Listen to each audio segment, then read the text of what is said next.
Hello guys, this is a new video on HMP pathway. ठीक है, इस video के अंदर हम एचएमपी पाथवे पढ़ेंगे। तो चलिए शुरू करते हैं। देखिए, जो एचएमपी है इसकी फुल फॉर्म होती है हेक्सोज मोनोफॉस्फेट पाथवे। ठीक है, हेक्सोज क्यों बोला है हमने? क्योंकि हेक्सोज ग्लूकोज के लिए यूज करा गया है यहाँ पे। मोनोफॉस्फेट यानी एक ही फॉस्फेट है और वो भी छठी पोजीशन पे लगा हुआ है, तो इसलिए हम इसको बोल देते हैं हेक्सोज मोनोफॉस्फेट पाथवे, क्योंकि यहाँ पर ग्लूकोज 6 फॉस्फेट इन्वॉल्व होता है। एक्चुअली ग्लूकोज 6 फॉस्फेट इसका स्टार्टिंग मटेरियल होता है, स्टार्टिंग वाला माल होता है। ठीक है, तो ये शुरू कहाँ से होती है? ग्लूकोज 6 फॉस्फेट से शुरू होती है ये एचएमपी पाथवे। ठीक है, एचएमपी पाथवे को हम ट्रिपल पी पाथवे भी कहते हैं। What is triple P? Pentose phosphate pathway. ये क्यों नाम यूज लिया गया है? देखो, पेंटोज फॉस्फेट पाथवे। पेंटोज यहाँ पर है 5 कार्बन की एक शुगर है, राइबोज। राइबोज के लिए फॉस्फेट 5 फॉस्फेट। ठीक है, तो राइबोज 5 फॉस्फेट के लिए हमने यहाँ पे पेंटोज फॉस्फेट पाथवे हमने यहाँ पे यूज लिया है। सॉरी, ट्रिपल पी तो ये हो जाएगा, फिर पाथवे अलग से लिखने की जरूरत नहीं है। ठीक है, अब ये राइबोज 5 फॉस्फेट का क्या सिग्निफिकेंस है? ये इस पाथवे के अंदर सिंथेसाइज होता है, एचएमपी में ये सिंथेसाइज होता है। It is synthesise in this pathway, that's why हमने ट्रिपल पी पाथवे भी कह दिया। ठीक है, नाउ राइबोज 5 फॉस्फेट यहाँ पर बनता है। इसके अलावा यहाँ पर NADPH भी बनता है, तो NADPH भी बनता है, ये भी बनता है। तो हमने NADPH पाथवे नाम क्यों नहीं दिया? हमने राइबोज इससे रिलेटेड नाम क्यों दिया? इसके साथ तो नाइंसाफी होगी, इसका नाम क्यों नहीं दिया? वो इसलिए नहीं दिया क्योंकि राइबोज 5 फॉस्फेट केवल इसी पाथवे में बनता है। Only source is HMP. इसके बनने का सिर्फ एकमात्र जो सोर्स होता है वो एचएमपी है। लेकिन NADPH की बात करोगे तो वो कई जगह से बन सकता है। Cytoplasmic isocitrate dehydrogenase enzyme, malic acid enzyme, तो ये इन एंजाइम के थ्रू भी बन सकता है। ये इससे कोई स्पेशल बात नहीं है, लेकिन मेजर सोर्स तो एचएमपी होता है, लेकिन इनसे भी बनता है। तो भाई कोई बहुत स्पेसिफिक चीज़ नहीं हुई ना, इसलिए हमने राइबोज 5 फॉस्फेट के नाम पर इस पाथवे का नाम रख दिया। ठीक है, नेक्स्ट चीज़, एचएमपी पाथवे एक एनाबॉलिक पाथवे है। कैसा पाथवे है जी? एनाबॉलिक पाथवे है, साइटोप्लाज्म में होता है और एनाबॉलिक पाथवे है, तो it is activated from insulin. Now no ATP is used और प्रोड्यूस्ड। ठीक है, एटीपी ना तो यहाँ पर बनती है, एटीपी यहाँ पर फॉर्म भी नहीं होती है और यहाँ पर यूज भी नहीं होती है। तो एटीपी का तो कोई चक्कर ही खत्म, ना तो यहाँ पे बनती है एटीपी और ना यहाँ पे यूज होती है एटीपी इस पाथवे के अंदर। अच्छा, इसके अलावा भी कुछ पाथवे ऐसे हैं जहां पर एटीपी प्रोड्यूस नहीं होती है। Pathways which do not produce ATP, जैसे HMP pathway, uronic acid pathway, इस पे भी मैंने एक वीडियो बनाया है। RL shunt, alpha oxidation of fatty acid, oxidation of very long chain fatty acid, तो इन जगहों पर भी एटीपी का इन्वॉल्वमेंट नहीं रहता है। ठीक है, नेक्स्ट चीज़, एचएमपी पाथवे को जब शुरू करते हैं तो उससे पहले इसकी वो क्या करते हैं, एक कुछ अपने दिमाग में एक मैप सा बना लेते हैं कि ये 2 फेजेस में होगी। एचएमपी पाथवे 2 फेजेस में कंप्लीट होगी। पहला फेज जो होगा वो रिवर्सिबल नहीं इरिवर्सिबल होता है। कैसा होता है? इरिवर्सिबल फेज होता है। और दूसरा फेज होता है वो रिवर्सिबल होता है। पहले फेज के अंदर NADPH बनता है और दूसरे फेज में राइबोज 5 फॉस्फेट बन जाता है फाइनली। ठीक है, then next, glutathione, it is a tripeptide. Glutathione tripeptide, ये सर ये बीच में कहाँ से आ गया? देखो, ये हम है ना उसमें पढ़ेंगे अपनी पाथवे में, तो इससे पहले एक बार इसका जानना जरूरी, आगे इसका बहुत इन्वॉल्वमेंट रहेगा, तो आप ध्यान से सुनना इसके बारे में। Glutathione, it is a tripeptide, it is a reducing agent. ठीक है, इसको GSH भी शॉर्ट में बोल देते हैं। It is a reducing agent, ये ट्राइपेप्टाइड होता है। अच्छा, मैं अगर आपसे पूछूं कि इसमें पेप्टाइड बॉन्ड्स कितने होते हैं, तो इसमें 2 ही पेप्टाइड बॉन्ड्स होते हैं। तो बोलो ट्राई पेप्टाइड से तो 3 याद आता है ना। अरे अमाइनो एसिड इसके अंदर 3 प्रेजेंट हैं, लेकिन पेप्टाइड बॉन्ड तो सिर्फ 2 ही हैं, तो 3 अमाइनो एसिड यहाँ पे प्रेजेंट है। देन ग्लूटाथायोन की बात करते हैं। ग्लूटाथायोन का नाम अगर आप तोड़ोगे, इसको तोड़ोगे, मैं तोड़ क्यों रहा हूं, देखो मैंने बोला कि ये 3 अमाइनो एसिड प्रेजेंट होते हैं यहाँ पर, इससे मिलकर बनता है ये। तो उन 3 अमाइनो एसिड के नाम याद रखने हमारे लिए बहुत ज़रूरी है। अगर आप नाम याद करने की सिंपल सी ट्रिक देखो, इसको तोड़ दो एक बार, शब्द में नाम मिल जाएंगे आपको। ग्लूटा, देखो ग्लूटा, ग्लूटा को देखोगे यहाँ से आएगा ग्लूटामेट अमाइनो एसिड। थायो यानी सल्फर कंटेनिंग चीज़ के लिए हम थायो यूज़ करते हैं, तो सल्फर कंटेनिंग मिथ्योनिन सिस्टीन होते हैं, तो सिस्टीन हमने यहाँ पे लिया। मिथ्योनिन क्यों नहीं लिया, सिस्टीन ही क्यों लिया? सिस्टीन इसलिए लिया क्योंकि इस सिस्टीन में एक स्पेशल सल्फाइड्रल ग्रुप प्रेजेंट होता है विच कंटेन हाइड्रोजन, और हाइड्रोजन अगर किसी को दे दिया जाता है तो उसका रिडक्शन हो जाता है, तो ये रिडक्शन में हेल्पफुल होता है ना। और हमने कहा एक रिड्यूसिंग एजेंट है, तो रिड्यूसिंग एजेंट किसकी वजह से? ये सिस्टीन अमाइनो एसिड की वजह से रिड्यूसिंग एजेंट है ना। ओन ये किसके लिए है? ये ग्लाइसिन के लिए। वन पढ़ो इसको, 1 नंबर पे हम सबसे पहले सबसे basic amino acid, basic starting वाला यही पढ़ते हैं, ग्लाइसिन, ठीक है। तो ये ग्लाइसिन, ग्लूटामेट और सिस्टीन, ये 3 अमाइनो एसिड ग्लूटाथायोन के अंदर प्रेजेंट होते हैं। अच्छा, अब 2 ग्लूटाथायोन जब प्रेजेंट होते हैं एक साथ, GSH प्लस HSG, हमने लिख लिया कि when 2 glutathione molecules are taken, ठीक है। ग्लूटाथायोन के जब हम 2 मॉलिक्यूल्स ले लेते हैं तो यहाँ से क्या होता है, हाइड्रोजन हाइड्रोजन मिलकर के निकल जाती है, H2 तो निकल जाती है, और अब क्या होता है, ऑक्सीडेशन होता है। हाइड्रोजन तो निकल जाती है, हाइड्रोजन का निकलने का मतलब ऑक्सीडेशन हो गया, तो ऑक्सीडेशन हो गया तो अब क्या बचेगा, GS और SG, यही बचेगा। एंड ये जो यहाँ पे ये दिख रहा है, it is a disulphide bond, क्योंकि 2 सल्फाइड जुड़े हुए हैं, SS, ठीक है, डाई सल्फाइड बॉन्ड, है ना। अब this GSH it is reduced glutathione, ठीक है, ये ग्लूटाथायोन का रिड्यूस्ड फॉर्म है, और इसका जब ऑक्सीडेशन कर दिया जाएगा तो ये बन जाएगा GSSG। It is oxidised glutathione, ये ग्लूटाथायोन का ऑक्सीडाइज्ड फॉर्म है ना। तो अब ये जो ऑक्सीडाइज्ड ग्लूटाथायोन है, दिस इज अ डाइमर ना, राइट। ये GSSG ये डाइमर की फॉर्म में एग्जिस्ट करता है, ठीक है। तो dimer which is made up of 2 monomers, right, ये डाइमर है, ठीक है। Next, talking about the main pathway, सबसे पहले स्टार्ट होता है ग्लूकोज 6 फॉस्फेट के साथ। तो ग्लूकोज 6 फॉस्फेट एक 6 कार्बन का मॉलिक्यूल हो गया, ठीक है। और जब ग्लूकोज 6 फॉस्फेट का यहाँ पर एक एंजाइम होता है, ग्लूकोज 6 फॉस्फेट डिहाइड्रोजिनेज एंजाइम होता है, ठीक है। It is a rate limiting enzyme, और ये क्या करता है, ये ऑक्सीडेशन करता है। क्या करता है? ये ऑक्सीडेशन करता है। And in this step NADP is also converted into NADPH, इसका भी रिडक्शन हो जाता है, ठीक है। NADPH भी यहाँ पर बनता है और ऑक्सीडेशन होता है, ग्लूकोज 6 फॉस्फेट बदल जाता है 6 फॉस्फो ग्लूकोनेट के अंदर, 6 फॉस्फोग्लूकोनेट के अंदर बदल जाता है। It is also 6 carbon molecule, ठीक है।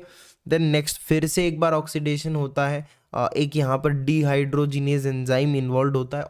डिहाइड्रोजिनेज एंजाइम जहाँ होता है ना, वहाँ पर ऑक्सीडेशन होता है, ठीक है। तो डिहाइड्रोजिनेज यहाँ भी है सेकंड स्टेप में, तो यहाँ भी ऑक्सीडेशन होगा, एंड NADP फिर से एक बार रिड्यूस होगा NADH के अंदर, राइट। अब यहाँ पे प्रोडक्ट बनेगा 3 इंटरमीडिएट बनेगा 3 कीटो 6 फॉस्फो ग्लूकोनेट। इसको याद करने की ज़्यादा जरूरत नहीं है। नेक्स्ट, ये भी 6 कार्बन का है। अब आफ्टर दिस स्पॉन्टेनियस डीकार्बोक्सिलेशन होगा यहाँ पर, स्पॉन्टेनियसली यानी बिना किसी एंजाइम की मदद से स्पॉन्टेनियसली डीकार्बोक्सिलेशन हो जाएगा, और CO2 निकलेगी। डीकार्बोक्सिलेशन हो गया ना, CO2 निकल गई, और क्या बना? बन गया भाई राइबुलोज 5 फॉस्फेट, ठीक है। It is a keto compound, ribulose 5 phosphate, ठीक है। It is a 5 carbon compound, ठीक है। अब यहाँ तक ये मैंने डब्बा बना दिया है ये फर्स्ट फेज हो गई अपनी HMP पाथवे की, which is oxidative in nature. बड़े ऑक्सीडेशंस हो रहे हैं यहाँ पर, ऑक्सीडेटिव। एंड सेकंड फेज यहाँ से स्टार्ट होगी, इट इज़ नॉन ऑक्सीडेटिव। अब ये जो कीटो होगा ये एल्डो में बदल जाएगा, देखो एल्डो में बदल जाएगा। आइसोमरेज एंजाइम यहाँ पर इन्वॉल्व होगा एंड बनेगा ribose 5 phosphate, ribose 5 phosphate. Now this ribose 5 phosphate it can be used for synthesis of nucleotides। यहाँ से इसको न्यूक्लियोटाइड सिंथेसिस में ले जाया जा सकता है ना। सारा तो जाएगा नहीं, तो इधर भी आएगा कुछ तो, ठीक है। अब आगे बहुत सारी रीअरेंजमेंट रिएक्शंस होंगी जिनको याद करना हमारे लिए इस समय सही नहीं होगा, क्योंकि वो बहुत ज़्यादा डीप में हो जाएगा और उसके चक्कर में फिर हम इंपॉर्टेंट चीज़ों को छोड़ देंगे। तो मैंने डायरेक्टली कुछ इंपॉर्टेंट चीज़ें यहाँ पर बताने की कोशिश करी है, ताकि, क्योंकि एक क्विक रिव्यू वीडियो है, इसके अंदर हम पूरा डिटेल में नहीं पढ़ सकते ना। तो राइबोस 5 फॉस्फेट, अब यहाँ पे बहुत सारी रीअरेंजमेंट रिएक्शंस होंगी और बीच में इंटरमीडिएट्स जो इंपॉर्टेंट वाले हैं वो मैंने लिख दिए हैं, sedoheptulose 7 phosphate and glyceraldehyde 3 phosphate, ये इंटरमीडिएट्स हैं। This intermediate is very important, ठीक है, glyceraldehyde 3 phosphate. Then some reactions, अगर आपको ये रिएक्शन याद करनी है, कंबाइंड रिएक्शन ये याद करनी है, ये बहुत ज़रूरी है। HMP पाथवे की रिएक्शन ये बहुत ज़रूरी है। देखो क्या हो रहा है, 3 मॉलिक्यूल्स आ रहे हैं ग्लूकोज 6 फॉस्फेट के प्लस 6 NADPH, ठीक है। एंड देन फॉर्मेशन हो रहा है बहुत सारी रिएक्शंस होकर के 2 molecules of glucose 6 phosphate, glyceraldehyde 3 phosphate, 3 molecules of CO2 plus 6 NADPH। एक बार इसको समझेंगे थोड़ा फिर से हम, लेकिन यहाँ एक चीज़ ध्यान देना, ये जो ग्लूकोज 6 फॉस्फेट है इट इज़ ये देखो यहाँ पर तो एक रिएक्टेंट या सबस्ट्रेट की तरह भी काम कर रहा है ग्लूकोज 6 फॉस्फेट, और यहाँ पे देखो 2 मॉलिक्यूल ग्लूकोज 6 फॉस्फेट के देखो प्रोडक्ट में भी बन रहे हैं। तो HMP का ये सबस्ट्रेट भी और प्रोडक्ट भी है। ये जो ग्लिसरल्डिहाइड 3 फॉस्फेट है ये देखो इंटरमीडिएट भी है और प्रोडक्ट भी है। So it is an important point, right. तो ये जो रिएक्शन इसको थोड़ा सा हम खोल के लिखते हैं कैसे हो रहा है। देखो यहाँ पर 3 molecules of this glucose 6 phosphate, right, 3 molecules लिखे थे ना मैंने, तो 3 molecules of this glucose 6 phosphate are involved. अब 3 मॉलिक्यूल जो होंगे यहाँ से रिएक्शंस होंगी और 2 NADPH बनेंगे और एक CO2 यहाँ से निकल जाएगा, ठीक है। तो कुल मिला के ये हमें प्राप्त हो रहा है ना, 2 NADPH प्लस CO2 ये हमें यहाँ से मिल रहे हैं और एंड प्रोडक्ट बन रहा है राइबुलोज 5 फॉस्फेट। तो अब ये चीज़ 3 बार होगी क्योंकि 3 मॉलिक्यूल्स हैं ग्लूकोज 6 फॉस्फेट के, तो 3 बार ये चीज़ हो जाएगी, तो हमें 2 2 2 यानी 6 NADPH के मॉलिक्यूल्स मिलेंगे और 3 CO2 के। देखो मैंने क्या बोला, 6 NADPH के मॉलिक्यूल्स प्रोडक्ट में मिलेंगे और 3 CO2 के मॉलिक्यूल्स मिलेंगे, राइट। अब इस this ribulose 5 phosphate is a 5 carbon compound, you know that, है ना। अब क्या होगा, अब यहाँ पर फाइनली रीअरेंजमेंट होगा, मल्टीपल स्टेप्स और होंगी, एंजाइम्स भी लगेंगे, 2 एंजाइम्स, एक transaldolase and transketolase. I will tell about them. इनमें से ये transketolase is very important, ठीक है। तो अब यहाँ से इससे बनेगा 2 मॉलिक्यूल्स ऑफ फ्रक्टोज 6 फॉस्फेट और ये फ्रक्टोज 6 फॉस्फेट भी फाइनली ग्लूकोज 6 फॉस्फेट में बदल जाएगा। तो एक चीज ध्यान से सुनना, राइबुलोज 5 फॉस्फेट ये 5 कार्बन का है, ठीक है। फ्रक्टोज फिर बना ग्लूकोज 6 फॉस्फेट, ग्लूकोज 6 कार्बन का है और इसके 2 मॉलिक्यूल्स बन रहे हैं यानी 12 कार्बन्स हो गए, राइट, 12 कार्बन्स हो गए, समझ में आ रही बात। और यहाँ पर कितने हैं, 5 कार्बन्स प्लस 5 कार्बन्स प्लस ये 5 कार्बन्स, राइट, बात समझ में आ रही है। तो यहाँ पर टोटली 15 कार्बन हो गए ना, लेकिन अब प्रोडक्ट, फाइनल प्रोडक्ट देखोगे तो यहाँ पर तो 12 कार्बन हुए, तो बाकी के जो बचे हुए कार्बन है वो यहाँ से आते हैं, देख लो बाकी के बचे हुए कार्बन यहाँ से, ये एक मॉलिक्यूल ग्लिसरल्डिहाइड 3 फॉस्फेट का जो बन रहा है ना, ये एक 3 कार्बन का मॉलिक्यूल है, ग्लिसरल्डिहाइड 3 फॉस्फेट है, ग्लिसरॉल नहीं है। ये 3 कार्बन का मॉलिक्यूल है, तो 3 प्लस 12 यानी टोटल मिला के 15 कार्बन यहाँ हो रहे हैं। हाँ तो मतलब सही है, रिएक्शन तो सही लिखी है, तो ये आपको याद करना है। अब मैं कह रहा था कि ये जो ट्रांसकीटोलेज है ये बड़ा ज़रूरी है ना। क्या है ये ट्रांसकीटोलेज, इट रिक्वायर्स ट्रांसकीटोलेज को अपना काम करने के लिए विटामिन बी1 और मैग्नीशियम की ज़रूरत होती है, ठीक है। तो ये ट्रांसकीटोलेज होता है, इसको इन दोनों चीज़ों की ज़रूरत होती है। Now there are two important points. Marker of vitamin B one deficient, मतलब हम कैसे चेक करेंगे कि विटामिन, अगर मान लो कि ये विटामिन बी1 की डेफिशिएंसी हो जाए, ट्रांसकीटोलेज काम कर रहा है नहीं कर रहा है, ठीक है, तो ऐसी चीज़ों के लिए ये मार्कर का यूज़ किया जाता है। What is the marker of B1 deficiency, है ना। विटामिन बी1 की डेफिशिएंसी का मार्कर है आरबीसी ट्रांसकीटोलेज एक्टिविटी को चेक करना, ठीक है। And marker of vitamin बी2 deficiency is RBC glutathione reductase का चेक करना।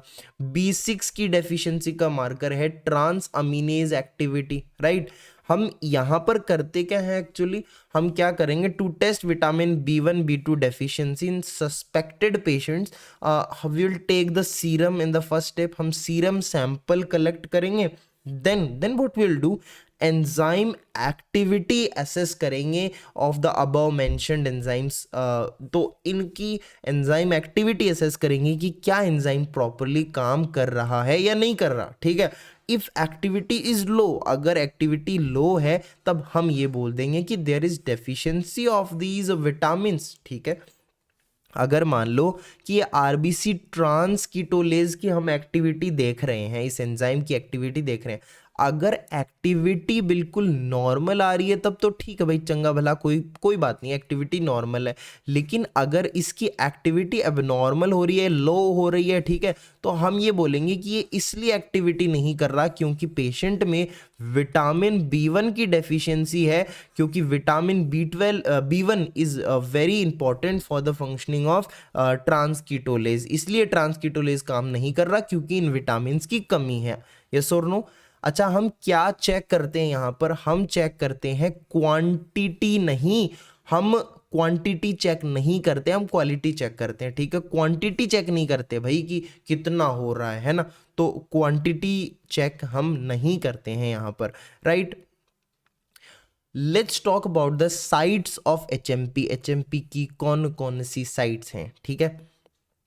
सो very important topic, let me tell you, बहुत इंपॉर्टेंट है। साइट्स ऑफ एचएमपी, एचएमपी की साइट्स के बारे में देखो। एचएमपी के अंदर हमने देखा था कि एनएडीपीएच का फॉर्मेशन होता है ना। तो एनएडीपीएच का फॉर्मेशन होता है, और एनएडीपीएच क्या क्या काम करता है, ये इन्वॉल्व होता है फैटी एसिड सिंथेसिस में, कोलेस्ट्रॉल सिंथेसिस में, स्टीरॉयड सिंथेसिस में, एंड वहाँ पर भी ना conversion of GSSG which is oxidised glutathione into GSH which is reduced glutathione. देखा था ना ऊपर ग्लूटाथायोन वाला कॉन्सेप्ट। तो इन चीज़ों में एनएडीपीएच घुसा हुआ रहता है। तो भाई जहाँ पर जहाँ एनएडीपीएच वहाँ एचएमपी, बस जहाँ एनएडीपीएच भाई काम कर रहा है, उसकी रिक्वायरमेंट है, वहाँ एचएमपी का साइट हो जाएगा, ठीक है। तो दिस एनएडीपीएच, इसके बारे में मैंने एक वीडियो में बताया था कि it is the reductive biosynthesis में इन्वॉल्व होता है ना, एनाबॉलिक पाथवेज में यूज होता है एनएडीपीएच, ठीक है। तो फैटी एसिड सिंथेसिस पहला इसका फंक्शन हो गया। अब फैटी एसिड सिंथेसिस कहाँ होता है, लीवर में होता है भाई, एडिपोज टिश्यू में होता है, लैक्टेटिंग मेमरी ग्लैंड्स में होता है, लीवर में होता है कोलेस्ट्रॉल सिंथेसिस, एडिपोज टिश्यू में कोलेस्ट्रॉल सिंथेसिस होता है। अब स्टीरॉयड सिंथेसिस के अंदर adrenal medulla, placenta, gonads, both ovarian, testis, ठीक है। और ये कन्वर्जन कहाँ होता है, आरबीसी। तो ये जगहों पर जहाँ पर एनएडीपीएच का फंक्शन हो रहा है वहाँ पर एचएमपी की भी साइट्स हैं, यहाँ पर एचएमपी भी हो रहा है, ठीक है। तो ये याद रखना ज़रूरी है। अच्छा, कुछ ऐसी साइट्स हैं जहाँ पर एचएमपी कभी नहीं होता है, वेयर एचएमपी नेवर अकर्स, जहाँ पर एचएमपी होता ही नहीं है। तो वो कौन सी ऐसी साइट्स हैं, स्किन है और नॉन लैक्टेटिंग मेमोरी ग्लैंड्स। देखो लैक्टेटिंग मेमोरी ग्लैंड्स का तो हमने अभी भी देखा था, लेकिन नॉन लैक्टेटिंग मेमोरी ग्लैंड्स में कभी भी एचएमपी नहीं होता है, ठीक है। ओके, हमने बात करी थी conversion of this oxidised glutathione into reduced glutathione, ठीक है। ये चीज़ जो है ये कहाँ हो रही है, या आरबीसी में होती है। चलो आरबीसी की बात करते हैं। आरबीसी के अंदर मान लो एचएमपी हो रहा है, मान लो क्या होता है, एचएमपी होता है आरबीसी में, ठीक है। और एज अ रिजल्ट बनता है एनएडीपीएच, ठीक है। अब NADPH जो होता है इसका ऑक्सीडेशन करा जाता है और बनता है NADP, ठीक है। NADP करता कौन है? जी रिडक्टेज, ठीक है, ओके। और ये ग्लूटामेट रिडक्टेज है, इसका जो हमने सो यहाँ पर एंजाइम काम आ रहा है glutathione reductase which needs B2 vitamin B2 और FAD फॉर इट्स फंक्शन, ठीक है। तो ये NADPH है, ये ऑक्सीडाइज हो रहा है, इसका मतलब यहाँ से एक हाइड्रोजन अपना निकलेगा, ठीक है। अब बदले में वो हाइड्रोजन यहाँ आके लग जाएगा, तो ये GSSG है, ये बन जाएगा 2 मॉलिक्यूल्स ऑफ GSH। 2 मॉलिक्यूल्स क्यों मैंने बोला था ना, वो डाइमर होता है, राइट, डाइमर होता है। तो 2 मॉलिक्यूल्स हमें ग्लूटाथायोन के मिल जाएंगे रिड्यूस्ड फॉर्म में, तो this is glutathione reduced, right, ठीक है। तो ये इसके लिए एंजाइम कौन सा था? ग्लूटाथायोन रिडक्टेज एंजाइम इस स्टेप में यहाँ पर इन्वॉल्व है, ठीक है। तो ये चीज़ देखो कपलिंग में तो हो रही है, यहाँ पर ये निकला और यहाँ ये काम हो गया, साइमल्टेनियसली ये काम हो गया। तो इस तरीके से यहाँ पर रिडक्शन ऑफ ग्लूटाथायोन होता है आरबीसी के अंदर, ठीक है। आरबीसी एक्सेस ऑफ ऑक्सीजन इसमें प्रेजेंट होती है, क्योंकि आरबीसी ऑक्सीजन कैरी करती है, तो उसमें तो ऑब्वियसली ऑक्सीजन होगी, ठीक है। तो ये जो ऑक्सीजन है, जिनमें ऑक्सीजन ज़्यादा होती है, जिन टिश्यूज में जहाँ पर ऑक्सीजन ज़्यादा होती है, तो वहाँ पर ऑफन ये देखा जाता है कि वहाँ पर फ्री रेडिकल फॉर्मेशन हो जाता है, कि H2O2 का फॉर्मेशन हो जाता है। तो यहाँ पर भी H2O2 अच्छा नहीं है सेल के लिए, तो सेल नीड टू इसको तोड़ना पसंद करती है सेल। तो H2O2 जो है इसका होगा रिडक्शन और टू वाटर, अब पानी बन जाएगा तो अच्छा हो गया, चलो। तो ये रिडक्शन होता है और साइमल्टेनियसली इधर ये जो ग्लूटाथायोन रिड्यूस्ड है इसका ऑक्सीडेशन हो जाता है और फिर से ये ऑक्सीडाइज ग्लूटाथायोन बन जाती है, बताओ। तो यहाँ पर जो एंजाइम काम आता है, this is known as glutathione peroxidase, ठीक है। ग्लूटाथायोन पर ऑक्सीडेज, भैया पर ऑक्साइड का रिडक्शन हो गया और साथ साथ में इसका इधर ऑक्सीडेशन हो गया, है ना। and this glutathione need I'm sorry, I have to video रोकना पड़ेगा एक बार। इट नीड सिलिनोसिस्टीन, ठीक है। जो ग्लूटाथायोन पेरोक्सीडेज है, it need selenocysteine at its active site, that's why इसको सिलिनोसिस्टीन प्रोटीन भी बोलते हैं, ठीक है। तो ये कुल मिला के एक चीज़ हो गई, ठीक है। और अगर जो ग्लूकोज 6 फॉस्फेट डिहाइड्रोजिनेज है, इसकी अगर डेफिशिएंसी हो जाती है तो बोलते हैं कि हीमोलाइसिस होने लग जाता है, हीमोलिटिक एनीमिया हो जाता है। तो ऐसा क्यों होता है भाई? अगर मान लो कि डेफिशिएंसी हो गई ग्लूकोज 6 फॉस्फेट डिहाइड्रोजिनेज की, तो HMP नहीं होगा। HMP नहीं होगा तो भाई ये भी पूरा काम नहीं हो रहा, तो ये देखो ये भी कन्वर्जन नहीं होगा, तो H2O2 जो होगा ये सेल्स में डिपॉजिट करने लग जाएगा, या आरबीसी की सेल वॉल को डिस्ट्रक्ट करने लग जाएगा, मेम्ब्रेन को डिस्ट्रक्ट करने लग जाएगा। तो इसकी वजह से आरबीसी खत्म हो जाएगी, तो आरबीसी खत्म तो यही हीमोलिसिस हो गया ना, हीमोलिटिक अनीमिया हो जाएगा फिर। So this is the concept and this is the very quick review of HMP pathway. तो see you in the next video with a new topic. मिलते हैं नेक्स्ट वीडियो में। ओके बोल दिया ये तो मैंने, ठीक है। तो टिल देन अपना ध्यान रखिए, टेक केयर, बाय बाय।